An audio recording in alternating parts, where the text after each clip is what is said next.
So we need to think about the economy. What are we doing? We must not let foreign currency leave the country. You say you want the currency and you want us to keep behaving like this. We can't keep behaving like this. That's why the state is taking back control. If tomorrow people come to an agreement, they've tried to blackmail us, haven't they? When we tried to tighten things up a bit at customs, some people told us that if we did that, there would be a rice shortage. I said, okay, go ahead and create a rice shortage. You'll see what we'll do.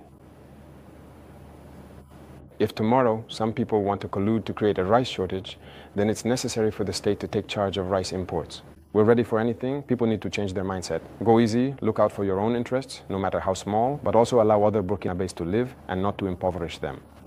Mr. President, we saw you in Lumbila with the women farmers, supporting and assisting them.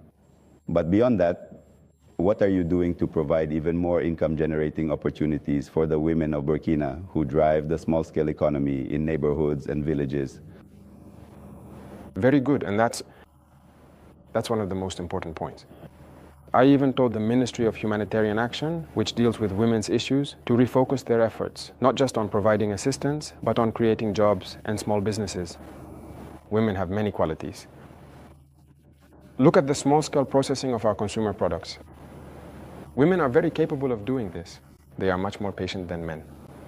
And they know how to do certain things better than men. We need to encourage them to do so. I went to Tenkodogo myself and I saw women making their preferred couscous, which is good for strength, the liquid soap they produce, and so on. I gave instructions for us to purchase the liquid soap from all these women who have been trained and who managed to make liquid soap for our administrations. Everything here is imported, even in your own offices. All the liquid soaps are imported, aren't they? That's not right, because we don't make it ourselves. And when I said to do it, at one point I thought, no, they don't have a formal structure.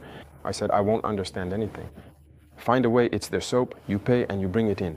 I think it's just a matter of packaging. Even if you bring it to my office in recycled jugs, like those used for drinking water, I'll use it. It's not a big deal. In the meantime, that's just how it is. If we want luxury, let's accept our realities, transform what we need and consume that. And we'll evolve gradually, step by step. A woman who can transform her business on a small scale, if we support her by giving her contracts and opportunities, tomorrow she could have a large company that produces and exports. That's the mindset we need to develop. So I told the ministry to stop focusing on humanitarian aid, on assistance. No.